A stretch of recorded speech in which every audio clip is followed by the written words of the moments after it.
Vítejte v podcastu 10 deka inspirace pro zdravé vztahy. Jsem Martina Šuhajová a spolu s mými hosty hledáme cesty, jak žít naplněný a smysluplný život. Krásný den, milí posluchači. Je mi velkým potěšením mít v křesle, ve virtuálním křesle pro hosta vycházející hvězdu, krásně ozářenou superstar, paní Barboru Novosadovou, a Bára se vydala po svých letitých zkušenostech na cestu coachingu na volné noze, řekla bych tak, ale o tom vám už všem, o své cestě a o tom, kam směřuje dále a kam chce zasvítit, tak o tom už nám řekne ona sama. Báro, vítejte a je mi potěšením vás uvést do světa koučů a budu ráda sledovat vaši další cestu. Vítejte. Ďakujem veľmi pekne za pozvanie a som rada, že tu môžem s vami byť a zdieľať svoju cestu. Jak to všechno začalo? Jak to všetko začalo? To je dobrá otázka. Predstavte si, že ste malá holčička, že ste tu so mnou, že ste malá holčička, a tak nejak idete životom, robíte všetky tie svoje veci, čo máte radi, máte svojho pejska, s ktorým chodíte, objavujete svet, chodíte medzi ľudí, máte svojich kamarátov a svoju rodinu a stále popri tom, čo si holčičkujete a niečo robíte, stále počujete, že no, keby si sa ešte trošku snažila, tak by si bola možno raz dobrá. Takže ja som sa celú dobu snažila, aby som teda raz bola dobrá a stále som čakala, že keď už niečo spravím, tak to bude už to ono. A zase som prišla a že keby sa ešte trošku viacej učila, alebo dala ešte 10 minút, tak z tej dvojky jednička. Treba z toho vždycky moja babička. A tak. Takže ja som taká vždycky bola snaživá a napríklad ako jediná z rodiny, čo ja mám úžasnú rodinu, tak ako jediná z rodiny mám vysokú školu, lebo som dúfala, že keď teda prinesiem ten skalp, ten diplom a takto sa s našimi odfotím, takže ako už to bude ono. No, takže na jednu stranu som to chcela dokázať, že byť dobrá a že som dosť dobrá, a na druhú stranu si tak teraz uvedomujem aspektne, že to bola taká rebélia, ako keby trošku tichá aj pri tom pozitívnom slova zmysle, že ale ja som ja a robím takéto veci a toto ma baví. A vlastne popri tom celom som si vždycky chystala nové plány, novú cestu. Takže vy si môžete predstaviť, idete na strednú školu, čo všetko spravíte, ak sa dobre budete učiť, aký máte plán, aké krúžky, potom na výške si predstavím vždycky, čo som si hovorila, jak sa naučím všetko, tuto je môj harmonogram, toto všetko dodržím, spravím si taký kurz a ešte toto absolvujem a marketing a takúto knižku si prečítam. A vždycky som začala a časom mi to nadšenie opadlo a až som vždycky prestala a skončila. A jak to rýchlo začalo, tak to rýchlo prišlo. Tak ja som stále rozmýšľala, že čo sa deje, čo mám robiť, kde som, jak som. A aj nás, keď som potom išla do práce, a to možno tiež poslucháči poznajú, že si dajú takéto ciele, čo sa všetko naučím, jak sa vypracujem. Takže týmto systémom som pokračovala v práci. A dopracovalo som to až k diagnostike autoimunitného ochorenia a úspešne týmto spôsobom života. A tam sa už začali diať niektoré veci, otvárať, či už, lebo išla som do seba jak zdravotne, tým, jak som začala študovať niektoré veci, som išla aj do psychiky, takže skúšala som rôzne terapie a boli to všetko také začiatky, ale bol to taký dobrý pre mňa úvod. A v 2018 sa začalo všetko diať tak, ako že sa stabilizuje situácia, našla som si dobrú prácu, mala som skvelého šéfa, ktorý ma podporoval, veľmi ma to bavilo. A možno zažili aj poslucháči takú situáciu, že ja som mala ozaj tak dobrú prácu, dobrého šéfa, že prvého pol roka vždycky, keď som tam išla, tak som úplne ďakovala, že tam môžem ísť, že aké je to skvelé a na čo sa teším, čo všetko spravím. A v 2019 sme mali s partnerom svadbu, takže zase to tak ako celé rozkvitalo, aké to krásne.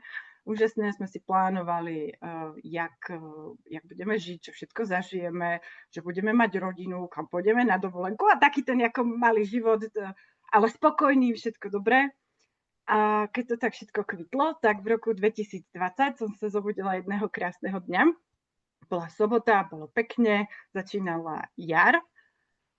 A ja sa pozriem a zistila som, že si pripadám tak nejak ako zaujímavo a zistím, že neviem, kto leží vedľa mňa, pritom tam leží môj muž. A zistím, že ja ani neviem, akú kávu si mám chuť spraviť. A že vlastne čo žijem, kde som, že som v nejakom Brne, v nejakom byte. A tak nejak, keď som si k tomu sadla, tak v podstate a začala som sa ako v tom preberať, v tých kocečkách, pretože som mala pocit, že som tak nejak ako rozpadnutá na rôzne kúsky toho života, z tej skladačky, jak som sa dostala do toho bodu, tak vlastne som zistila, že mi sa úplne rozpadla identita. A to bol teda rok 2020. Hneď do vás dojde, keď ako zistíte, čo sa deje, tak do vás dojde hrúza, čo sa stalo, kedy sa to stalo, prečo sa to stalo, či to je tými terapiami, či ste to nemali robiť. Potom, čo sa ale deje u vás, že čo môj život, veď teraz som sa vydala, teraz plánujem rodinu a teraz čo môj muž, aký mám k nemu vzťah, aký mám k sebe vzťah, kto som, čo som, úplne sa fúkla celá bublina. Takže to bola taká situácia, kedy sa postupne všetko otvorilo a vyvrbilo a rozpadlo. Teraz, keď sa takto spätne na to pozriem, som veľmi rada, pretože to autoimunitné ochorenie sa mohlo niekam dostať a v podstate ma to poslalo na cestu moju a takú cestu od seba k sebe, by som to nazvala. A uvedomila som si na tejto ceste, že ja som bola na seba veľmi kritická, mal som veľmi toxický vzťah k sebe, hovorila som si, ja som bola schopná sa postaviť k zrkadlu, chytiť sa za nohy alebo za brucho a vynadať si, aké som tučná škaredá, pretože som bola normálna baba, ktorá má 167 cm a vtedy 58 kg, takže ako v pohode a športovala som. A išla som do toho, takže som bola Teraz si to uvedomujem, že ja sama pre seba teraz aktuálne z toho miesta som svoj najväčší fanúšik a parťák a vtedy som bola svoj najväčší kritik. Jasne. Takže týmto začalo, týmto odpalom alebo veľkým treskom. A ja som nastúpila na cestu, kedy som vyskúšala rôzne terapie, či už to bola klasická terapia, alebo kraniosakrálna terapia, alebo to boli rôzne coachingy, transformačné víkendy, rôzne webináre, témy. A postupne sa mi začali objavovať témy, ktoré som v sebe riešila. A bola to teda sebahodnota, sebaprijatie a vlastne kto som, veď musím vedieť, kto som, čo som a prijať to v seba, ukotviť to. A bolo tá obrovská téma ženstvo, pretože ja od škôlky a v podstate aj doteraz som vždycky v kolektíve, kde prevažujú muži. A ja to milujem, ja mám mužov rada, viem sa s nimi baviť, je s nimi veľká sranda. Ale znamená to, že ja musím nájsť pre seba cestu a vzťah k sebe, k svojmu ženstvu a aj k ostatným ženám, aby sme boli navzájom podporné a nie želať si iba to, jak na väčšine, a teraz nechcem sa nikoho dotknúť, ale podľa mojich skúseností na väčšine účtárniach alebo tak, akože v takých kolektívoch je občas. Áno. Takže tak. Přejeme si to nejlepší navzájem, že? A samozrejme ako v dobrom. Ja rozumiem, čo všetko je za tým, a nesúdim. A to bolo asi aj také najpodstatnejšie sa naučiť na tej ceste. Prijať to bolo, jak to bolo. Nesúdim, nehodnotím, pretože ozaj teraz vidím, že cez takúto, ja to nazvem temnotu, sa objavilo neskutočné množstvo darov a dverí, ktoré ma posunuli a ďalej a ďalej a ďalej. No. A dvere častokrát do Demky a do Sephory častokrát sa mi tým otvárali, lebo napríklad aj cez to som cez nejakú kozmetiku som liečila, alebo zisťovala, kto som, aká je moja identita, pretože aj vďaka, paletkám alebo make-upu môžete na seba nakresliť kohokoľvek, v čom sa cítite, jak sa cítite. A postupne cez to som sa dopracovala aj sama k sebe, takže to bolo také veľmi liečivé a ozdravné. Môže to byť tiež ako nejaký tip pre niekoho. Wow. A můžu vám říct, Báro, že mě jsem si teď připadala jako, že jsem spolkla jazyk, protože jsem vůbec neměla potřebu vám do toho vstupovat, protože váš příběh je hodně silný. A proto vůbec jsem si ani nepovažovala za to, že jsem kompetentní vám do toho vstupovat. Můžu se vás zeptat, jak dlouho tady taková ta nejbolavější část toho, než jste si tak jako přišla zase na to, co se děje, proč se to děje, jak to dlouho trvalo, jaké to bylo období a co třeba jako jak se s tím vyrovnával manžel, nebo samozřejmě, když potom mu sdělíte, že vlastně nevíte, kdo je a jak se k němu máte chovat, tak to muselo být hodně těžký období. Bolo to ťažké obdobie a najmä to bolo ťažké pretože človek bol na to sám. A má to aj ten význam, pretože vy sami sa v tom musíte nájsť, ale pre mňa to bolo aj taký kopanec aj k tomu, prečo som prišla ku coachingu, pretože som skúsila veľmi veľa ciest a terapie a všetkého a stále som hľadala niekoho, kto by mi s tým pomohol a nikto vtedy v tej dobe, alebo aspoň ja som na nikoho nenarazila. Takže moja cesta bola, teraz som na tejto ceste 7-8 rok a trebárs také, ja neviem, prvého pol roka, 6 mesiacov, keď v podstate ako stále vy iba zisťujete, vy sa prehrabujete, čo tam všetko je, jak tam všetko je. A ešte ja som ten typ človeka, ktorý všetko zvládne sám, nič nejak nekomunikoval. A ja som sa aj bála niečo také komunikovať, pretože ten druhý človek tomu určite nebude rozumieť a ani nerozumel. A častokrát to boli také ťažké, náročné pocity na popísanie, pretože má to vrstvy, máte hnev, za ktorým sa môže skrývať niekde aj smútok, takže vy niekde ste, plus ako žena cyklus sa do toho tiež dobre zamieša. Takže možno takého pol roka to trvalo to najnáročnejšie a potom, že sa to stabilizuje, ale vy to tak nejak ako príjmete a pochopíte, čo sa ide diať. A tak si vyberiete cestu, ktorá vám príde. Ja som človek, ktorý je viac intuitívny, takže kade ma to aj viedlo, tak som vždycky vykročila a niekam som sa dostala a zase kúsok a zase kúsok. A najvtipnejšie na tom je, že jak je to cesta seba rozvoja, v podstate, ak na ňu raz nastúpite, tak tam moc nemáte kde vystúpiť, ako môžete, ale mňa to vždycky aj tak hodilo naspäť, alebo dosiahnete, ja to veľmi rada pre mňa prirovnávam k na Hyncovo pleso v Tatrách, pretože už sa k nemu blížite a viete, že už tam to za tým kopčekom bude, ale tam je ešte jeden, ktorý nebol doteraz vidno. A takto, a kopček, a kopček, a kopček. A teraz dojdete k tomu Hyncovému, to je krásne, tak ja to mám všetko vyriešené. A objaví sa ďalšia vrstva, takže nižšie a znovu a kopček a tak. Ale ja mám rada hory, takže mne to nevadí. Báro, kdo je vaše srdcová klientka?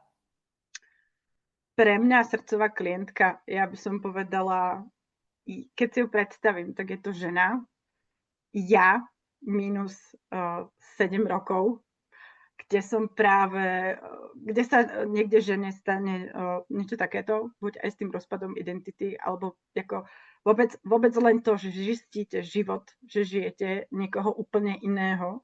A ako je stále váš, ale cez tie všetky vrstvy a nánosy. Takže je to niekto, kto žil takýto spôsob života a buď sa z toho treba prebudil, jak taký Neo v Matrixe, kde sa zobudí celý nahý a vôbec nevie, čo bol môj prípad, alebo niečo vo vnútri cíti a cíti, že buď cíti bolesť, cíti frustráciu, cíti, že už nevládze, že ju to veľmi vyčerpáva a neteší ju to.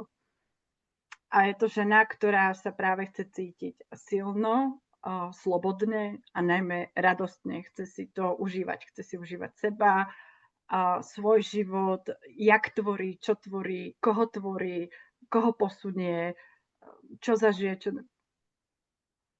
Takže to takto, áno. Neviem, či som to povedala až príliš všeobecne, ale verím, že to môže zarezonovať práve aj cez ten pocit. Je to Přesně tak. niekto, kto je v temnote, ale cíti a vidí, že ho ťahá to svetlo jeho života. Úplně mám zimomriavky. Nějak mi až dochází slova. V podstatě teď už aktuálně máte spuštěné možnosti k vám se objednat na konzultaci. Máte třeba už i vymyšlený nějaký program, kterým budete provádět ženy? Áno, komunikujem na Instagramovom profile, volá sa to My Courage, pretože som zistila, že kuráž je práve to korenie, taká No, tá konečně to esencia. zmiňujete, já jsem si říkala, kdy to zazní. To je pravda, ja som sa trošku vrátila naspäť, aj som si zase prežila ten príbeh, ale áno, bolo to tak. Ja si pamätám pre mňa jeden veľmi silný moment, kedy som sedela na tom gauči, úplne zúfala deka na mne a bol to taký listopadový, taký sichravý. Takýto nejaký čas, ktorý práve ide a je vhodný na introspekciu. Kedy som sedela a hovorila si, že takto to už ďalej nejde, že musím niečo aj so sebou spraviť. A rozmýšľala som, bol taký ako polomeditatívny stav a tam mi presne prišlo, že ja musím mať kuráž. Práve to je tá tajná ingrediencia, ktorá vás z toho, ako bolesti jedna vec, čo už nechcete. To je fajn, že si to identifikujete, ale potrebujete z toho vykročiť. A to je tá kuráž, tá taká odvaha, statočnosť, ale s dávkou drzosti, že ako si poviete, že tak, kurník, tak to nie a inak. Aj keď vôbec neviete ako, tak takto. Takže to je pre mňa taká dôležitá esencia aj celého môjho coachingu, aj programu, mať tu kuráž, vystúpiť z toho, čo nechcem, alebo kto nie som a ísť hľadať, aj keď neviete, čo to je, ale ísť za tým, čo chcem. Takže teraz sa opäť premostím na ten Instagram, komunikujem na Instagramovom profile My Courage, kde mi môžu klienti alebo záujemcovia poslať správu. Je to coaching za referenciu, sú to moje základy, mám základný výcvik v coachovacej škole u Hanky Březinovej a u Václava Šakala, dúfam, že to hovorím správne, tú výslovnosť, takže idem takými postupnými krokmi. Ani sa tým netajím, že nejdem takou štandardnou koučovacou cestou, idem svojou cestou s tým, že beriem taký zodpovedný coaching aj čo sa týka vzdelania, takže je to koučovanie za referenciu, sú to 3 stretnutia za referenciu, alebo potom chystám VIP balíček, ktorý je teda už finančne spoplatnený, je to 10 stretnutí za 4 000 korún s tým, že je tam moja podpora, krízový call raz za mesiac, podpora ešte aj po ukončení spolupráce. Samozrejme, dá sa spraviť aj jednorázový coaching, ktorý je opäť za referenciu. Já každopádně tady nechám na vás odkazy, takže můžou si zájemkyně jenom rozkliknout, aby nemuseli někam odcházet a googlit vás. Ďakujem. A zeptám se, Báro, máte chuť třeba vytvářet i nějaké online kurzy, nebo to máte primárně určeno jenom, že opravdu chcete one-to-one? Určite. Budú aj online kurzy. Plánujem vykopnúť online kurz alebo taký program koučovací začiatkom ledna. Na to sa máme tešiť. Vychádzam, je to aj z knižky Cesta cisárovnej. Veľmi tá kniha so mnou rezonovala. Sú tam body, ktoré verím, že pomôžu aj poslucháčkam a je to taká cesta samej k sebe, rôzne podporné prvky, jak sa podporiť v tých situáciách, aby sme sa vedeli postaviť sami za seba, povzbudiť sa, byť so sebou. Takže to bude hotové teda v januári, teda v lednu.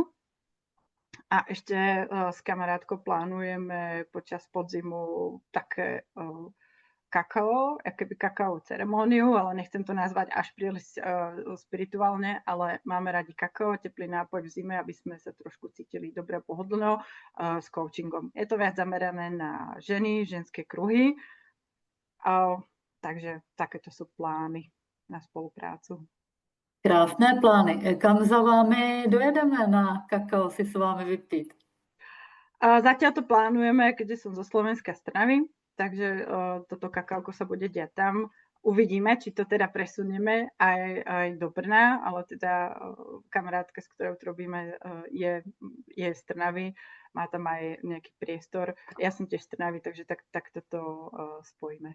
Mm-hmm. No když už budete potom v tom Brně, tak můžete dojít do Olomouce a můžeme tady něco uspořádat spolu.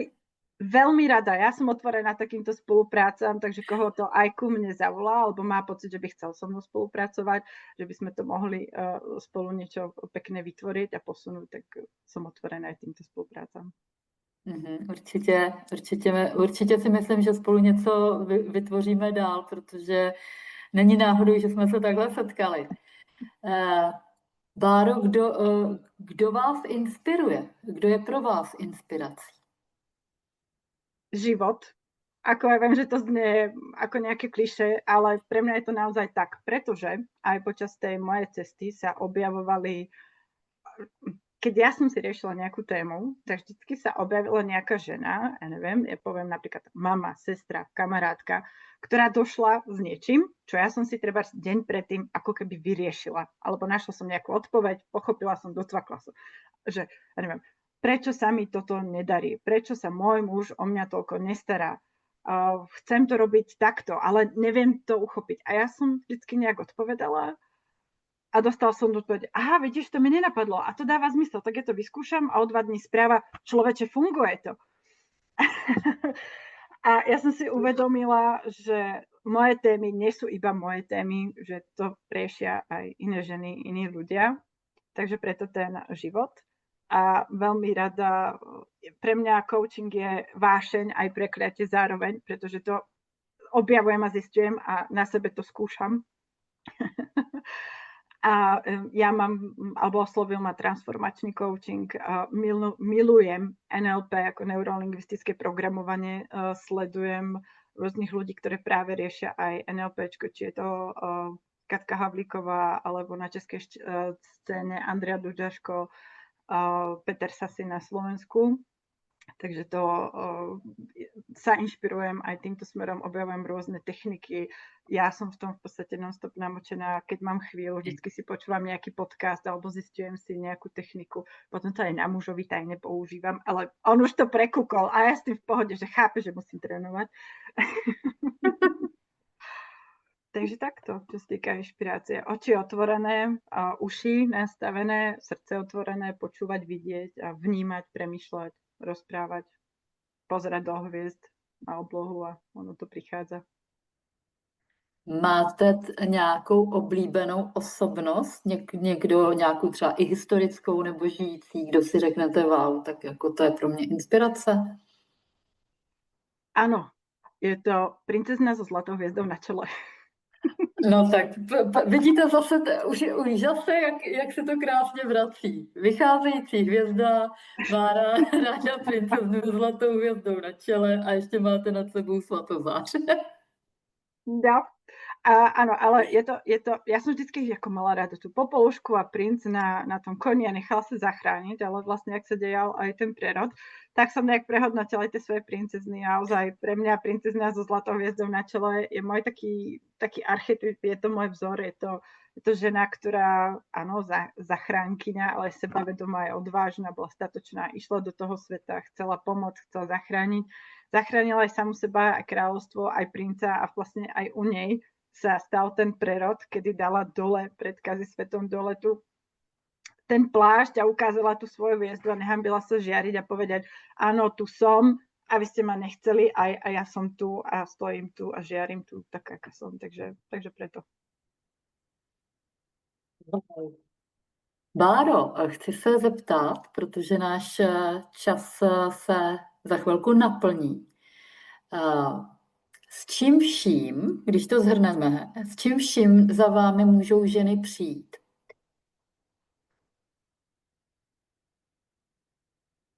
S rozpadom identity, keď potrebujú pomoc, vôbec potrebujú to dostať zo seba, pretože to sú také extrémne citlivé veci a vy sa to bojíte vôbec len vysloviť sami pred sebou, nie to hovoriť niekomu a z bližšieho prostredia.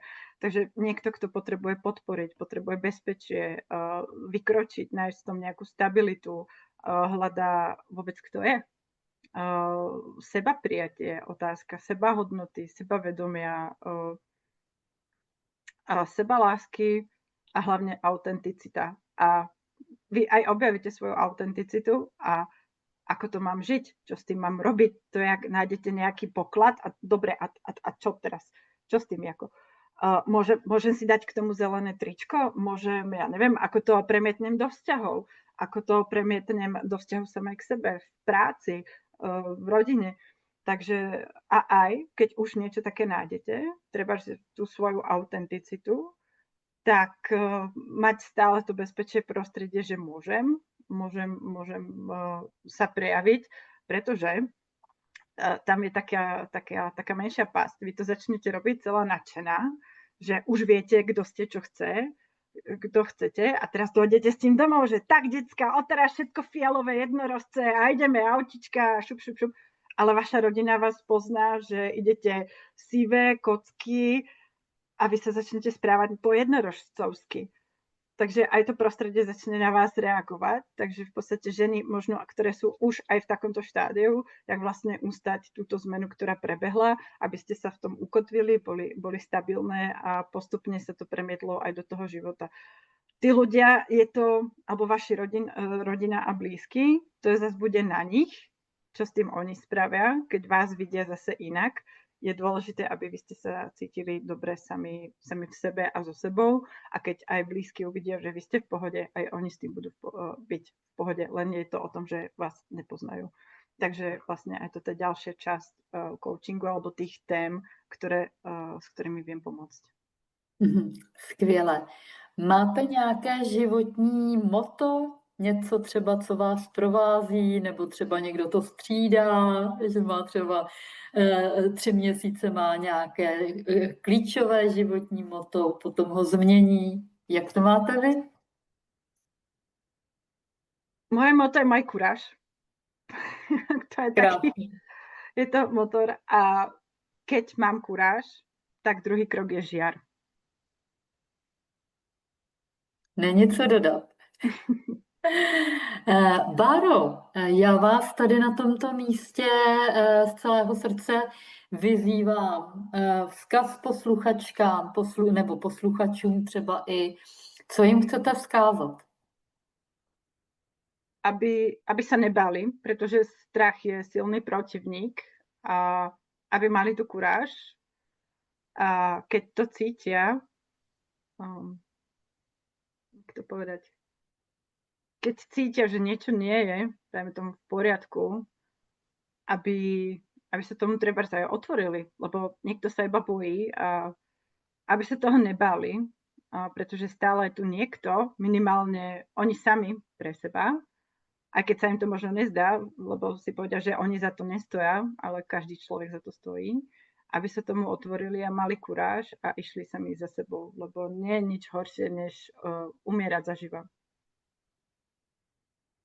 No, tak to jsou velice silná a velice rezonující slova. A závěrem, já z celého srdce, Báro, děkuju, že jste mi dala tu důvěru a stala se mojí vycházející hvězdou.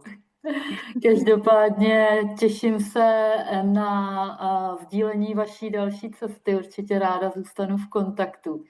Těším se, že dojedu na to kakao k vám do Trnavy, nebo zase třeba na oplátku ke mně do Olomouce.